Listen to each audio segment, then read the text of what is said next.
আর বিপদ আসলে এটাকে নেগেটিভলি নেবেন না সব সময়।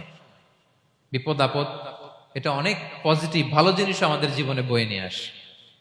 শাইখুল ইসলাম ইবনু তাইমিয়া আলাইহি রাহমা উনি বলতেন, খুব দামি কথা, খুব হেভি ওয়েট কথা, মনোযোগ দিয়ে শুনুন। তিনি বলতেন, যে নেয়ামত তোমাকে আল্লাহ থেকে দূরে সরায়, ওই নেয়ামতের চেয়ে বিপদ ভালো, যে বিপদ তোমাকে আল্লাহর দিকে ধাবিত করে।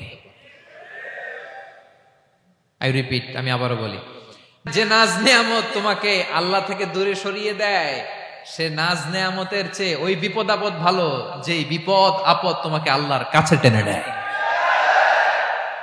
তাহলে বিপদ আপদ আসলে আপনি হতাশ হবেন? আর কখনো দুঃখ করবেন?